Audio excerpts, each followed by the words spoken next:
Bonjour les bisous. Bonjour les bisous. On vous tourne une vidéo de conseil. Donc, elle sera en plusieurs parties. Ça, c'est la première partie où il y a Victor et moi. Et après, vous aurez une partie de Gabriel Simon. Donc, on va déjà se présenter, donner nos écoles et nos classements. Parce qu'il y a que ça qui compte. Donc, moi, j'aimerais juste faire un disclaimer. Il faut pas oublier qu'à la fin de la prépa, il y a seulement votre école qui va compter. Donc les amitiés, il n'y a plus d'amitié après. Donc oubliez pas ça, quoi. Alors, je te laisse te présenter. Bonjour à tous, je m'appelle Victor, donc j'étais en prépa Quel lycée ECG, lycée Ampère. Parce que ça, c'est vraiment un très très bon lycée. Je pense qu'on vous l'aura dit à maintes et maintes reprises. Et ouais, c'est bien. Et on est parti pour la session conseil. Donc on est parti pour la session conseil, les gars. Alors, donc notre point fort à nous deux, c'était les maths. Donc vous vous demandez sûrement comment est-ce qu'on travaillait les maths. Comment est-ce que tu travailles les maths? En fait, les maths, déjà, c'est une relation avec la matière. Donc, premièrement, je pense qu'on vous l'a déjà dit, apprentissage du cours, très important, je pense que tu peux être d'accord. La précision, c'est ça qui fait tout. Plus vous montez en niveau, plus la précision vous permettra de encore monter en niveau. Donc déjà, on se concentre sur les bases et après, pour monter en niveau, c'est la précision qui paye et qui compte. Donc ça, c'est très important. Après, refaire les classiques, etc., ça, je pense, c'est un peu en fonction de chacun. Il y en a qui vont avoir besoin de les faire 3-4 fois, d'autres une fois. Donc ça, il n'y a pas trop de recettes magiques. Mais c'est sûr qu'il faut avoir au moins visité les annales, etc. Donc ça facilite le jour J. Ça a montré dans notre classe, en tout cas. Je te permets de te couper Absolument. pour faire un petit hiatus. Donc, nous, avec Victor, ce qu'on s'est rendu compte au milieu de l'année, c'était que certes, le cours c'était bien, mais le cours sans les exercices, ça ne servait à rien. Donc, au lieu d'apprendre, de relire votre cours le soir, faites un exercice pour mobiliser un théorème, Ouais, ça. pour mobiliser le cours. En fait, le théorème, il s'apprend en le pratiquant. C'est pas, sinon, c'est trop abstrait et puis ça n'a pas trop de sens. Donc, il faut savoir l'utiliser dans les bonnes situations. Mais le connaître sans savoir l'utiliser, c'est comme si vous ne le connaissiez pas. Voilà. Donc voilà. Donc, pour un peu savoir comment travailler pendant la deuxième année, donc soit vous écoutez Villard et vous faites tout ce qu'elle vous dit. Quoi? Soit vous écoutez Villard et vous faites. Donc en vrai, c'est bien. Elle va vous donner un DM et un sujet à préparer environ toutes les 2 semaines. Enfin, ça alterne, quoi. Donc ça, c'est bien de tous les faire. Après, en fin d'année, vers février, mars, faire les EML, si vous visez les parisiennes, en tout cas, ça sert pas à grand chose. Donc, ce qui est vraiment utile, c'est, en tout cas moi, ça m'a aidé, c'est juste faire toutes les annales. Donc faire des annales, toutes les parisiennes, jusqu'à 2000, 2010, elles sont intéressantes. Après, ça sert un peu à rien. Donc si vous voulez parier, en tout cas, c'est vraiment au-delà, parce que on se dit souvent, on fait des annales pour retrouver les mêmes choses. Nous, c'était pas le cas, en tout cas. Même en 2023, c'était pas le cas. Mais en tout cas, il faut vraiment savoir être préparé à faire un truc en 4 heures et être préparé à se faire chier pendant 4 heures, à pas aimer le sujet, à faire les trucs chiants, quoi. Moi, Voilà. je peux rajouter une petite précision. Je pense que si vous visez plutôt EDEC, UML, les DS, les DS, ils sont vraiment excellents. En tout cas, ça correspond vraiment à ce qui va se passer au concours. Et dans ce sens-là, privilégiez de refaire les DS, comme ça vous avez une correction détaillée, vous avez des explications de la prof, etc. Plutôt que faire des annales, d'EDEC ou quoi. Enfin, faut le faire à la fin si vous avez déjà réussi tous les DS, qui sont souvent type EM, type EDEC. Donc ça, c'est... Voilà, en vrai, les annales, faut pas trop se précipiter dessus. Surtout si vous n'arrivez pas à perf dans les DS. Voilà. Ça, c'est important. Après, ouais, moi, je pense que je suis un des... Ouais, lui, c'était le j'ai charbonneur des vraiment, annales que fait des parisiennes. annales. Donc, en vrai, c'est le spécialiste qui pourra vous en Mais parler. donc voilà. N'hésitez pas à m'envoyer des messages. Je peux vous envoyer aussi la liste que j'ai faite moi, ce que j'ai fait en priorité, ce que j'ai bien aimé, tout ça. Donc là, on a fini avec les maths. Peut-être que tu as un truc à rajouter. Non, pour les maths, c'est bien. Ouais, après, ça, faut s'exercer. Ah oui, et faites attention aussi à Villars parce qu'elle peut être aussi très méchante. Par exemple, moi, en fait, c'est très différent. Victor, il avait à la fin de l'année, tu avais des bonnes notes avec Villars. Enfin, il a majoré un DS et 15-16, quoi, à peu près, quoi. Et il avait A comme lettre. Et t'as tapé au concours en des 18-19, quoi. Ouais, ça. Et alors que moi, avec Villars, à la fin de l'année, j'avais toutes que des Z. Et j'ai tapé 16,68 à matin et 18,50 à maths 2. Donc faites aussi attention, il faut avoir confiance. Faut savoir quelle valeur a votre Z, parce que je pense qu'il y en aura aussi qui sont dans mon cas. Donc faites attention, faut pas non plus perdre la boule et se dire que rien ne va plus si vous avez des Z ou des notes de shot. Voilà. Ouais, je suis d'accord, 100% d'accord. Après, ouais, c'est tout. Bon, on a fini maths. Ouais, maths, c'est bien. Allez. Donc là, vous allez avoir une nouvelle vision des maths avec le jeune Gabriel Simon qu'on ne présente plus, qui va se présenter de suite. Moi, du coup, les gars, j'étais bien claqué en maths en première année et tout. En deuxième, j'ai choqué, faut dire les termes, j'ai choqué et tout. Et au concours, après, j'ai eu des bonnes notes, en vrai. Juste maths 2, genre, je me suis folle et tout, mais parce que, en vrai, je savais que je m'étais chié dessus. Mais le reste, c'était good. Et Donne déjà les notes pendant l'année, s'il te plaît, et tu peux nous faire toutes tes notes au concours en maths. Ok, alors les notes pendant l'année, moi, quand j'étais arrivé en deuxième année, alors en première année, j'avais genre vraiment 4, 4, 5. Et 8 quand c'était vraiment le bon jour, quoi. T'as failli partir à Camille Vernet. J'ai été postulé à Camille Vernet. Bah, moi, je suis pas postulé, mais. T'étais dans le voyage. J'étais presque dans le voyage. J'étais presque dans le voyage. J'ai refusé d'y aller, mais vas-y, j'étais dans le voyage. Et en deuxième année et tout, j'ai eu genre 12, 13, genre dès le début. Et au concours, du coup, écrit comme on s'en branle, mais j'ai eu 19. Après, EDEC UM, j'ai eu 16, 16. Matin, j'ai eu 15. Et maths 2, du coup, comme je vous ai dit, je m'étais chié dessus et j'ai eu 10. Mais après, voilà. Ok, selon toi, quel a été le secret de la réussite entre la première et la deuxième année? Et comment est-ce que tu travaillais dans la Ok. première année et dans la deuxième année? Qu'est-ce qui a changé Pour moi, déjà, la réussite, les frères, en vrai, si vous avez l'opportunité et tout, les cours particuliers, c'est un bonheur. Déjà parce que, avec Madame Villard, en vrai, Madame Villard, c'est une bavonne, donc elle va vous expliquer tout ce que vous voulez expliquer. Et moi, je sais que j'ai pas mal de questions et tout, des fois. Et ça, elle explique de baiser. Mais si vous pouvez, en mode juste, je sais pas, avoir un prof et tout qui vous explique davantage, c'est un bonheur. Et moi, du coup, je prenais genre un cours minimum, voire 2 par semaine. Et souvent, c'était des cours de 3 heures, donc le soir. Et ça, en vrai, ça m'a aidé de baiser. Genre, le lundi soir, je sais que tous les lundis soirs, j'avais cours de maths. Et en vrai, c'était un bonheur et ça m'aidait de fou. Et après, c'est quoi l'autre question? Pendant les vacances et tout? Bah, Ah oui. elle a dit ouais. En gros, moi, pendant les vacances, j'ai pas trop travaillé. Ça, pour moi, les pauses, c'était vraiment important et tout. Donc, j'ai vraiment pris une sale pause et tout. Mais j'ai beaucoup travaillé dernière semaine d'août. En gros, j'ai un peu travaillé en juillet, en 2 SPI. Mais dernière semaine d'août, j'ai vraiment travaillé de fou. Genre, je faisais ouverture, fermeture à la BU et tout. D'ailleurs, pas mal travaillé avec le Vico, c'est Lohan. En SAR, en fait, je faisais que des maths. Je sais que les autres matières, ça allait. Même si en langue, j'étais claqué. Genre, je voulais vraiment privilégier les maths. Et au final, ça a marché et tout. Et en vrai, je pense que pour beaucoup, il y en a, vous avez un blocage avec les maths parce que Monsieur Junia, si vous êtes gaze avec Monsieur Junia, vous êtes sa petite pute toute l'année, tu vois. Alors qu'avec Madame Billard, elle s'en bat un peu les couilles de ça et tout, donc ça aide déjà pas mal. Voilà. Ok, merci pour ces informations précieuses. Peut-être une autre question. T'as une question, Oussion? Donc, ouais, est-ce que tu faisais quoi, des exercices, tu roulais Ah, ton putain, c'est réel. cours, charge de travail aussi? Alors, en vrai, moi, les maths, c'est ce que je faisais le plus. Moi, je visais beaucoup EDQM. Après, Miskin, je n'ai pas eu EDQM, mais je peux pas passer loin et tout. Et en vrai, en maths, je pouvais les avoir. Mais en gros, moi, je faisais full anal EDQM. Ça, je pense, je suis remonté jusqu'à 2010 et tout pour les deux. Ce que je faisais le plus, j'ai fait ça pendant mes révisions, j'ai fait ça avant et tout. Et surtout, EDEC, il y a pas mal de trucs que vous pouvez faire j'ai pas dès le début d'année, mais bien dès novembre, quoi. Donc ça, c'est d'art. Et si vous pouvez, en vrai, c'est vraiment frais. Et après, charge de travail, c'était ça la deuxième question. Charge de travail, en vrai, comme je vous ai dit, vraiment full maths. Après, les autres matières, en vrai, comme tout le monde, je travaillais tout le temps, quoi. Mais les maths, c'est ce que je faisais le plus. Maths, en fait, j'en faisais tous les jours. Et Combien d'heures par jour? en vrai, le lundi, du coup, j'en faisais 3 heures, voire 4 quand j'avais mon prof de maths.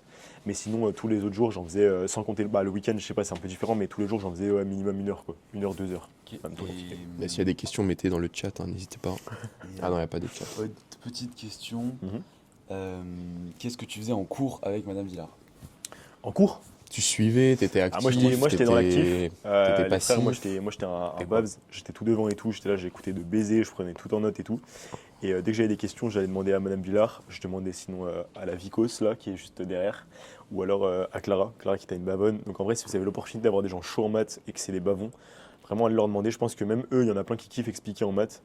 Et moi, je suivais de baiser les cours. Je sais que les deux lardonnés derrière moi, là, ils suivaient pas. Mais ça, moi, j'étais un. Si de fou, frère. Moi, Moi, je suivais. Roussi, il a jamais Roussi, suivi il un suivait cours, pas, tu vois. moi, je suivais. Moi, gros, ça, je suivais tous les cours et en vrai, ça m'a aidé de baiser à progresser. Déjà dans la progression et même dans le reste, en fait. Ah ouais, c'est vrai qu'il faut rajouter que le point ultime, c'est quand vous arrivez à faire comprendre aux autres, c'est là où vous devenez très très chaud. Dis bien, c'est Et vrai. donc, en vrai, Ça gère. Surtout dans le gym. Surtout ouais, dans les C'est trucs vrai. un peu théoriques et tout, donc bon, théorique, tout est relatif, mais donc Oui. c'est important un peu de demander aux autres et tout, d'expliquer, ça fait progresser aussi, donc très très très très intéressant.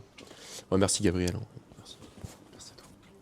Ok, on enchaîne de suite avec cette fois-ci l'AGG, l'histoire, géographie et géopolitique du monde contemporain. Et donc petite question pour Alexandre qui était, on peut se l'avouer, un crack un peu. Non, en vrai, je sais pas, mais en tout cas, il était motivé par la matière et il va nous dire sa stratégie en AGG. Merci Victor. Donc déjà en cours, moi j'écoutais pas trop. J'écoutais pas du tout même. En gros, j'avais le PDF, genre, j'avais le cours déjà écrit. Donc ça c'est ultra utile. Moi je vous conseille pas d'écrire votre cours, même d'écrire à la main en vrai. J'espère que... En vrai, même si Calo vous interdit les ordis, vous pouvez imprimer un PDF du cours. Et après, comme ça, vous lisez le PDF en même temps que le cours. Et vous notez pas le cours. Parce qu'en vrai, faut pas trop l'écouter ce mec. Et il faut surtout lire des articles du Monde. Je pense qu'il y a vraiment carré, c'est les articles du Monde, c'est les infos qui sont personnelles, que t'aimes bien et du coup que tu retiens bien plus facilement. Donc, par exemple, sur la Chine, j'ai lu plein d'articles. Et j'ai eu 18 sur la Chine. Moi, j'étais pas trop histoire, du coup, les arts de crise, c'est moins bien passé. Mais ce qu'il faut, c'est pas être démoralisé par les notes. En fait, c'est surtout pas penser aux notes qui sont excellentes. Genre, pas toujours se focaliser sur les meilleures copies. Parce qu'en tout cas, nous, on a vu que pendant l'année, il y avait des gens qui avaient des très très bonnes notes. Et au concours, c'était pas les mêmes notes. En tout cas, c'était pas des excellentes notes. Donc, n'ayez pas peur si vous tournez autour de entre 10 et 12. Au concours, ça fait la différence. Si vous avez des informations qui sont insolites, qui sont pas des informations bateau, avoir quelques stats, c'est quand même intéressant. Donc, donc ça, c'est utile. Et après, pendant l'année, moi, niveau notes, je tournais autour de 12. Ma pire note, c'était 9 peut-être. Donc j'étais bien, j'étais pas premier, mais ça allait pour moi. Mais Calo, il note vraiment difficile. Donc n'ayez pas peur. Et en vrai, c'est assez dur de se dire ça, mais les notes de l'année, elles comptent pas et on s'en fout. Donc essayez d'autres méthodes et vous verrez. Calo, c'est un peu le test, même si je sais que quand il rend les copies, c'est ultra stressant. C'est le test, quoi. Donc faites des dingueries. Et encore une fois, je pense que le cas de Victor est bien plus intéressant que le mien. Donc merci Alexandre et je vais vous partager moi mon expérience du coup de l'AGG également. Donc pour faire un peu petite présentation rapide, moi j'étais pas du tout, j'ai jamais fait de matière au lycée de matière littéraire dissertative, donc je savais pas disserter. Donc en première année forcément j'ai été claqué, puis en plus zéro connaissance en histoire, etc. En première année j'étais claqué, j'ai commencé dans les fins fonds de la classe avec 3-4. Et je me suis un peu amélioré fin de première année, j'arrivais à avoir des 10-11. Donc là j'étais très content. Je me suis dit que ça allait être cool. Et deuxième année, je sais pas trop pourquoi, je retombe un peu dans un plan foireux, c'est-à-dire je me tape des 5, 6, 7 toute l'année. Ça n'a pas dépassé le 7 je crois. Si peut-être le dernier, bon bref. En tout cas, j'ai été autour de 6 ou 7 toute l'année, en deuxième année. Donc si vous voulez pas trop, j'avais pas de quoi être très fier et très ambitieux pour les concours. Mais justement, ça aurait été le cas si et seulement si je m'étais focus sur mes notes de l'année, ce qui n'était pas le cas.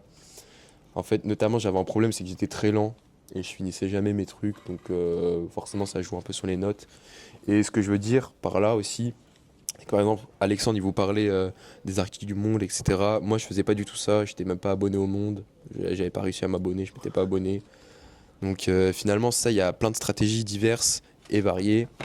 Moi, j'avais trouvé quelques petites infos de niche sur Internet, les cours de Calo aussi que je suivais.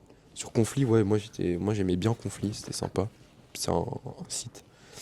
Et sinon, concernant genre la prise de notes en cours, etc., moi j'étais à l'ancienne, au paplard, avec un stylo.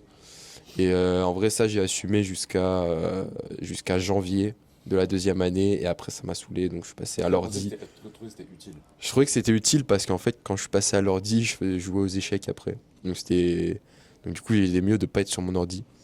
Donc en tout cas, au moins comme ça, que si vous n'êtes pas sur votre ordi, vous n'avez pas de quoi vous distraire et vous êtes focus sur le cours. Mais honnêtement, le fait tu sais, d'écrire en mode machine, je trouve ça pas trop utile parce qu'en fait, on n'assimile pas les notions, juste on note comme une machine et je trouve que c'est un peu dommage. Après, il y a tout à refaire quand vous êtes chez vous pour réapprendre. Donc pour ça, j'ai pas trop aimé. Donc voilà. Non. Et après, ouais, au concours, mes notes au concours, je sais pas ce qu'on va les dire. Moi, j'ai eu 13 et 15 à HEC et SEC. Et SEC, donc vous voyez que finalement, les notes, elles reflètent pas forcément ce que vous avez pendant l'année. Faut être sûr de vos forces. Et il faut avoir confiance et faut tout donner il faut tout donner le jour J en fait. Parce que c'est là où ça compte. Les notes de l'année, elles compteront pas pour votre admission. Et maintenant, le Simon qui va Ok. parler de son expérience. Moi, les gars, c'est vraiment l'inverse du coup. En fait, je rejoins tout ce qu'ils ont dit. En vrai, les notes, ça sert à rien de s'y fier. Moi, en première année, j'étais dans les bons, en vrai. Mais j'étais dans les bons parce que les gens étaient vraiment des sous-races. Donc, Moi, la c'était monnaie cool. un peu.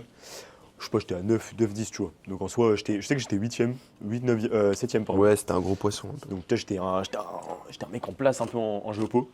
Et en vrai, en deuxième année, c'était un peu la même DA. En vrai, moi, toute l'année, j'ai tourné vers 13, 14. Donc, ça, c'était des notes plutôt cool. Et en vrai, je pensais que ça allait être une singerie au concours et tout.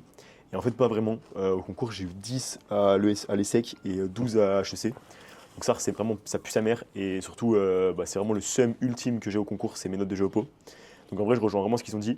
Il y a beaucoup de chats dans les concours des géopo, il y a beaucoup d'aléatoires et toutes les notes que vous avez, en fait, elles veulent rien dire.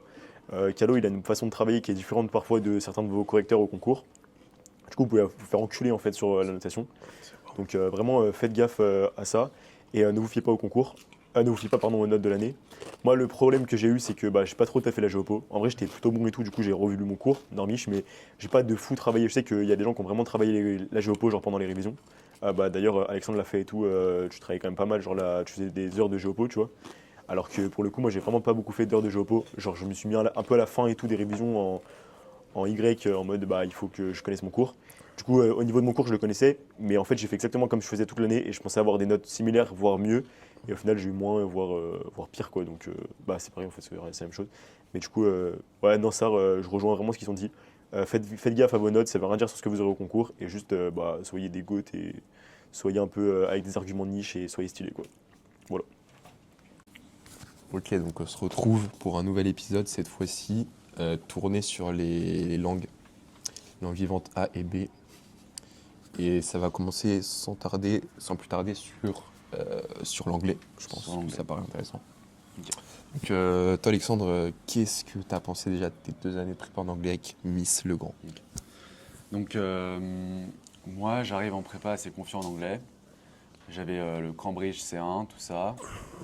Donc, à l'oral, je suis assez fluide. Premier thème en anglais, j'ai eu 3,5. Donc là, je me suis posé des questions sur ma vie. Et après, toute l'année, donc j'ai beaucoup travaillé l'anglais avec One Apple a Day. Donc c'est un livre le vert, enfin je pense que vous voyez ce que c'est. Après, donc, fin de l'année, mon dernier thème, parce qu'en vrai c'est ça qui compte. Mais le problème, c'est qu'en première année, même en deuxième année, le thème c'est trop important, alors que c'est quand même que 20% de la note. Donc n'ayez pas peur, si vous vous tapez des 2, on peut avoir 2 en thème et très très bon en expression écrite. Donc je pense que la clé de la réussite, c'est prendre des articles et essayer de les résumer, en gros faire des racks rapidement.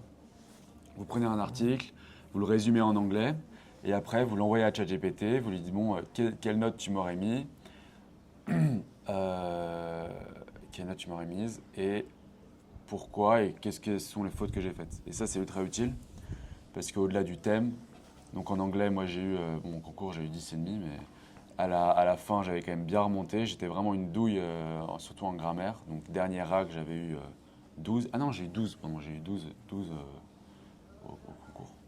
Donc ça, c'est vraiment la clé.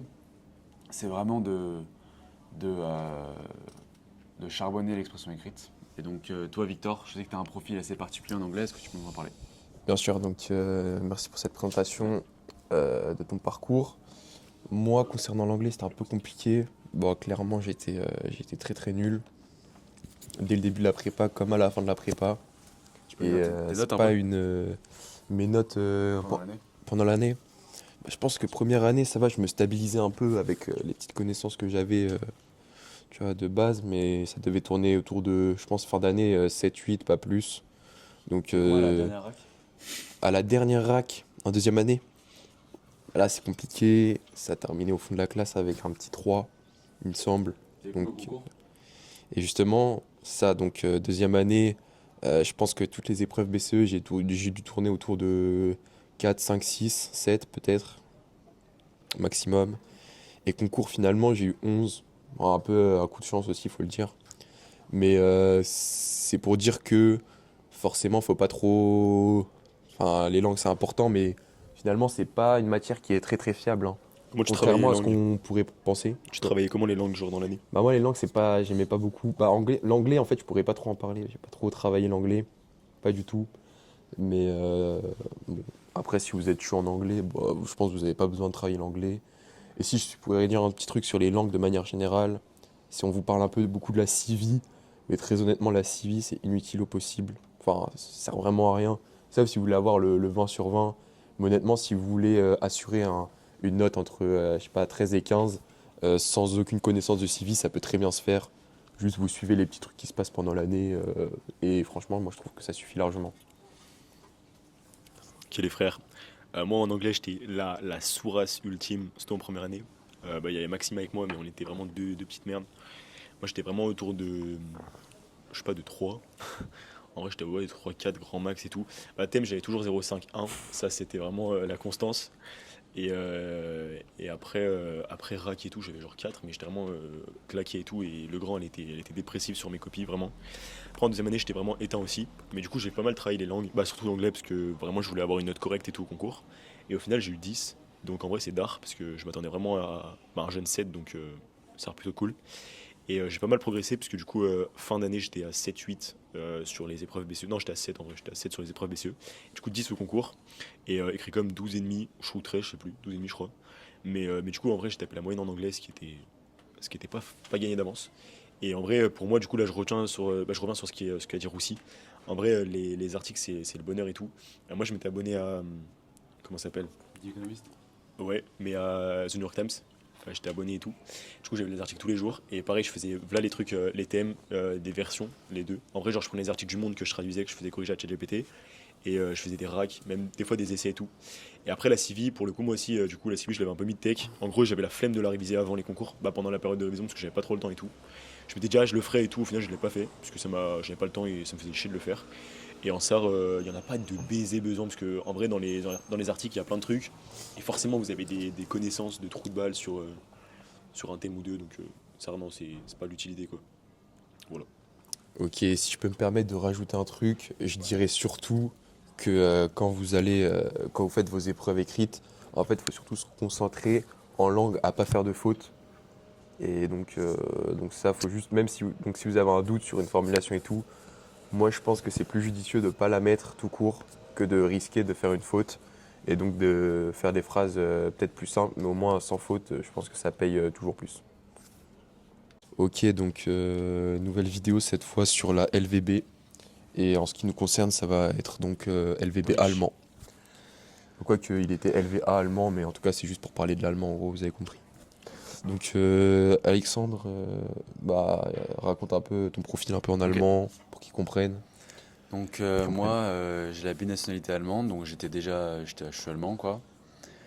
Par contre, je savais pas écrire. En gros, à l'oral, ça va, mais à l'écrit, c'est difficile. Donc, début de prépa, je participe énormément en cours. Je pense que c'est vraiment utile, ça. Participer énormément en cours, mais je me tape des notes de merde. Donc, je suis dans le milieu de tableau. Et ça, c'est chiant. Donc, je travaille, je fais du NAALSO. Donc, ça, j'avais déjà commencé avant la prépa. Toute la prépa, j'ai fait du NAALSO. En tout cas, la première année, j'ai vraiment fait que ça. Et pas mal de Anki pour le vocabulaire, en tout cas en première année. Donc au concours, j'ai eu 17,65, j'ai majoré la LVA en allemand, alors que j'étais pas forcément le major pendant l'année. Donc il faut aussi avoir le mindset concours. Avec Gauthier, on fait pas mal de thèmes, pas beaucoup de rack, pas beaucoup d'essais. Moi, ce que j'ai énormément fait, c'est des essais. Donc trouvez quelqu'un chaud dans votre classe, ou même demandez à Gauthier, et faites des essais dans les DM, quoi. Enfin, prenez un thème, charbonnez vraiment. Pour le coup, la CV en allemand, ça peut être plus utile, j'ai l'impression, parce que les thèmes, ils sont plus d'actualité. Donc AFD, industrie en allemand, en Allemagne, tout ça. Donc voilà, travaillez, faites ce qui vous correspond, et lisez pas mal la presse. Et faites confiance à Gauthier. Même si vous êtes nul, vous pouvez aussi réussir. Et je pense que ce qui est plus intéressant, c'est que vous écoutiez Victor, parce que Victor, il a un très très beau parcours en allemand. Merci donc pour cette présentation. Donc effectivement, moi concernant l'allemand, c'était compliqué. Euh, bon, je vous parlais tout à l'heure de mon niveau en anglais. Là en allemand, c'était pas comparable. Donc première année compliquée, je la passe un peu sous les platanes. C'est côté notes un peu. Côté notes, je me souviens pas trop, mais 6. 6, pas plus, je pense, 5-6. Et dans l'école, pareil, genre je pense 8-9 au début, peut-être à la fin 12-13. Mais honnêtement, bon, s'il y a des petites progressions quand même, mais en tout cas, ouais, très très compliqué. Mais pourtant, je me suis quand même un peu sorti les doigts du cul. En première année, j'ai appris, bon, en fait, en première année, ce que j'ai fait, j'ai appris toutes les règles de grammaire, tous les trucs de conjugaison. C'est vrai qu'on faisait pas mal d'allemand ensemble. Ouais, On parlait. en fait, ça, toutes les règles de grammaire, etc., de conjugaison. Mais justement, j'ai pas appris de vocabulaire, zéro. Et donc ça, c'était ma strat. Et donc finalement, fin de première année, je connaissais toutes les déclinaisons, etc. Que j'avais aucune, alors que je savais pas du tout ce que c'était. Donc ça, je pense, ça m'a bien servi. Mais finalement, sans vocabulaire, t'es assez limité. Moi, ce que ça m'a fait, et donc deuxième année, vu que je voyais que je progressais pas trop, bah, j'ai un peu lâché l'affaire en allemand, deuxième année. Je dis pas forcément que c'est ça à faire, mais en tout cas, deuxième année, moi, j'ai pas fait d'allemand parce que j'en avais beaucoup fait en première année. Et je me suis dit, j'ai plutôt laissé maturer et un peu mijoter ça. Et finalement, avec les cours qui sont de Gauthier, qui sont très bien, on participe bien si on peut. Tu te faisais chier en En cours fait, quand même. ouais, Même moi, si je me tu faisais faisais vraiment chier parce t'étais- que ça me faisait chier l'allemand. Mais t'étais là quand même. Mais j'étais là et t'entends de l'allemand, tu vois des mots. Et donc ça, le fait de connaître les règles de grammaire en premier, ça fait que t'es moins perdu et t'as juste les mots à assimiler. Je me dis c'est plus simple dans ce sens-là. Peut-être qu'il y en a qui feront pas comme ça. Donc ouais, juste je suivais les cours en deuxième année. Et pareil, Sylvie, moi j'en faisais pas trop. J'ai essayé d'en faire un peu pour avoir quelques mots de vocab. Mais bon, finalement au concours, il n'y avait pas besoin de Sylvie. Et finalement, ma note au concours au BCE c'était 15. Et comme c'était 15 aussi, donc finalement c'était assez stable et, euh, et cette stratégie a été payante pour Un moi. truc que t'as fait, c'est pas le vocabulaire, c'est les structures de phrases. Oui, Ça ouais, aussi, c'est ça aussi. c'est utile ça. Parce que Ouais, par exemple, ça va dans la catégorie grammaire, etc. C'est bah, comment on construit la phrase. Bon, bah, je suppose d'avoir les phrases toutes si faites. vous êtes claqué, vous savez pas. Oui, ça. Donc, ce que j'avais, c'est des petits tapines. Vous en faites quelques-uns pour construire l'essai, par exemple, ou le rack, pour introduire bah, c'est pour dire, bah, dans le document, le journaliste, il parle de ça, ça, ça. Il y a des phrases toutes faites. Vous en apprenez quelques-unes, pas des millions. Et ça vous fait peut-être une trentaine de mots gratuits dans vos racks et dans vos essais. Parce que je vous avoue, moi, ça pleurait pour trouver des mots. Donc ça, c'était bénef. Et après, vous ajoutez les trucs des documents et ça passe tout seul normalement. Frérot, à quelle fréquence tu travaillais pour devenir un GOAT comme Pour ça, devenir un go de l'allemand, je pense que.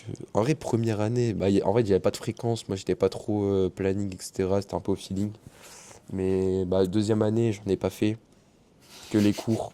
Donc c'est foireux comme conseil, mais Première année, non, bah première année, quand j'avais le temps. En fait, première année, je pense que c'était la matière que je faisais le plus. Donc ça donne un peu un ordre d'idée. à la fin. Et voilà, ça a quand même payé. Et c'est pour dire, chacun sa strat. Et il faut pas essayer de reproduire un modèle. Mais juste, faut se dire, votre modèle, il peut marcher de fou. Par exemple, si on regarde mon modèle, il a l'air éteint, mais finalement, il a marché. Donc très bien. Et voilà. Non, non. Donc maintenant, on se retrouve de nouveau avec le jeune Gabriel Simon. Et qui va cette fois vous parler non pas de l'allemand, mais de l'espagnol. Moi, du coup, en espagnol, pareil, j'étais pas très très bon en vrai.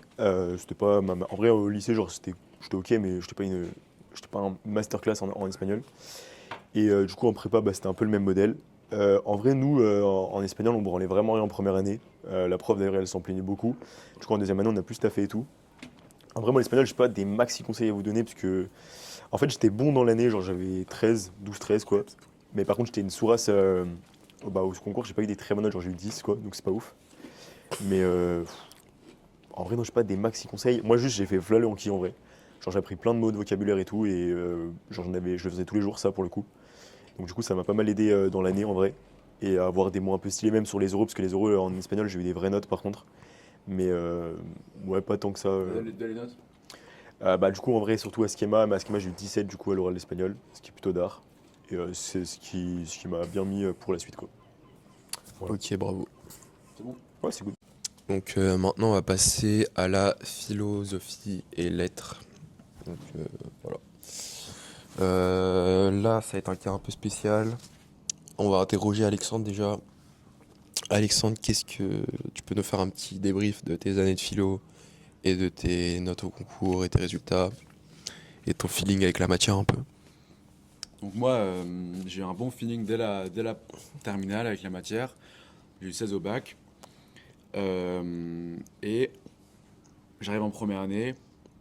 Je majorais où j'étais deuxième. Donc en vrai, j'ai fini la dernière note, je crois que j'ai eu 13 et j'étais deuxième après Clara qui a eu 15. Donc Il a le le seum. Donc moi, c'était assez facile pour moi la philo. J'aimais bien travailler avec Picmal, il y avait un bon feeling. Après, avec QC, c'est un peu moins bien passé, mais j'avais pas peur parce que faut vraiment pas écouter QC. Moi, ce que j'avais fait aussi, c'est que j'avais pris des cours de philo à côté. Donc, si vous n'êtes pas satisfait, essayez de trouver des gens. Franchement, il y en a plein. Faites pas un truc en groupe, mais en tout cas, si vous avez les thunes, moi, ce que je vous conseille, c'est vraiment faire des cours particuliers avec des gens qui sont intelligents. Parce que QC est vraiment conne. Donc, moi, je tournais, Ah, ça, c'est son avis, hein. voilà, je tournais autour de, je sais pas, entre 8 et 12 max, 11, je sais pas, j'ai eu 11. Et au concours, en maths, en HEC, j'ai eu 15. ESSEC, j'ai eu 16. Et écrit comme j'ai eu 20. Donc je pense que vraiment ce qui est important, c'est problématiser le sujet et après avoir un peu une routine. En tout cas, moi, pour l'image, je faisais à peu près toujours la même chose, mais adapté au sujet.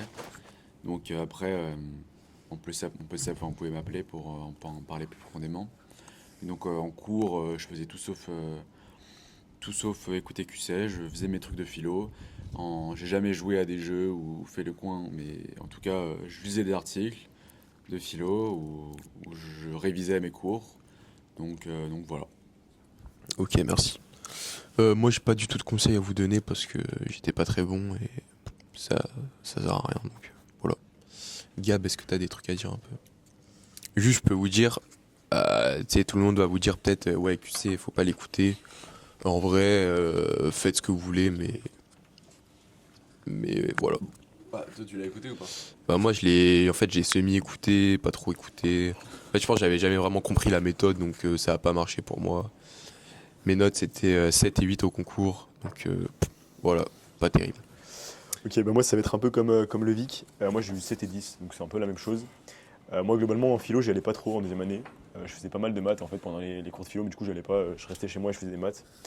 Donc, au moins, ça m'a permis de performer, donc ça, c'est cool. Mais en vrai, philo, moi, je vous dis, Serge, je sais pas trop quoi vous dire. En vrai, je trouve que QC, c'est une prof vraiment pas ouf. Elle corrige très peu les trucs et tout. Moi, je sais que pendant les révisions, je lui avais envoyé des disserts, donc elle me les a corrigés à la fin de mes révisions, donc ça servait à rien. C'est un peu une chienne, genre, je trouve que c'est pas vraiment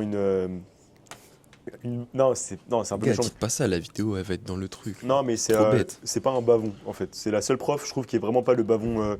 Non, ouais, il y avait pas un bon feeling, quoi. Ouais, Je sais pas. de quoi? Sarah, je trouve qu'elle avait. Bah, personne n'avait vraiment un feeling avec elle et je trouve qu'elle était. C'était pas c'était pas vraiment une personne qui était pour les élèves. Donc, en fait, la plupart des gens s'est chié dessus en philo. Moi, je connais plein de gens qui ont eu 7 et 8 comme Victor ou 6 et 7 comme bah, du coup, des gens que je connais, quoi. Et j'ai pas trop vraiment de conseils à vous dire. Juste faites un peu vos cours de votre côté.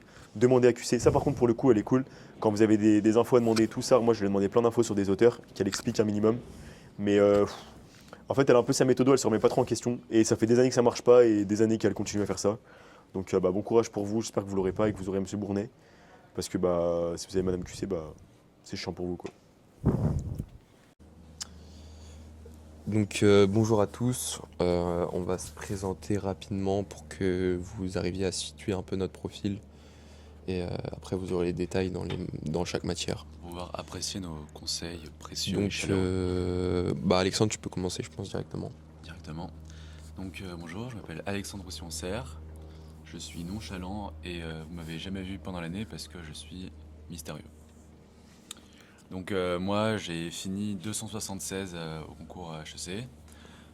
Mes notes directement par ça, hein. Ouais directement les notes, hein, Directement. on n'a pas que ça à faire. En maths 1 j'ai eu 16,68, maths 2 j'ai eu 18,57, maths EDEC, maths EM j'ai eu entre 18 et 19. Après en allemand, donc qui était ma LVA, j'ai eu 17,65. En LVB j'ai eu 11,6. En AGG HEC j'ai eu 18. AGG ESSEC j'ai eu 9. Après philo j'ai eu 15 en HEC, 16 à ESSEC. Et en synthèse j'ai eu 6. Donc même avec une note de merde, vous pouvez quand même faire un bon classement à HEC. J'ai été admis à l'ESSEC, donc j'ai pas eu HEC, j'ai fini 500 et quelques aux euros, donc j'aurai des bons conseils pour ceux qui sont admissibles pour pas rater vos euros. Donc moi, ce que j'ai le plus détesté à Ampère, on va commencer par ça, c'est la préparation aux euros. Donc ça c'est surtout pour ceux qui visent HEC. Le problème c'est qu'on n'est pas préparé. Donc cette année, essayez de vous préparer au triptyque avant d'être admissible.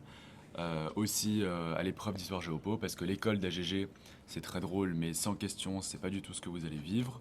Et aussi pour les langues, plus de demander juste aux profs d'être méchants, parce que aux euros ils sont méchants, donc il faut savoir être avec des gens méchants. Donc ça c'est les plus trucs chiants d'Ampère, c'est qu'on est mal préparé aux euros.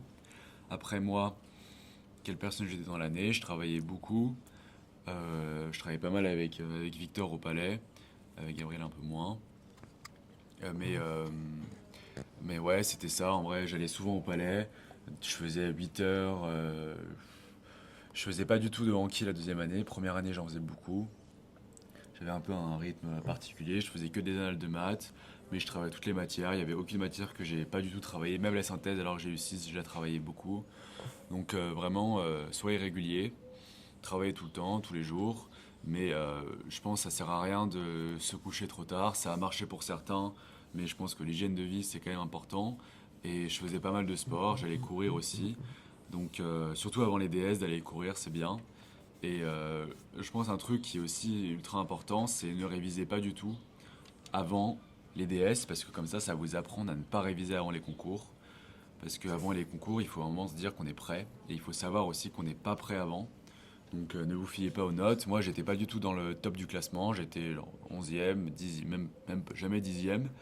Mais juste, j'avais confiance.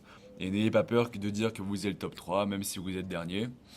Ça vous regarde vous et ça vous arrête pas les autres. Donc soyez fort. Et je pense que le meilleur conseil, c'est juste ayez confiance en ce que vous êtes et ce que vous voulez. Donc peu importe vos ambitions, même si elles sont herculéennes, et faut avoir des belles convictions. Voilà.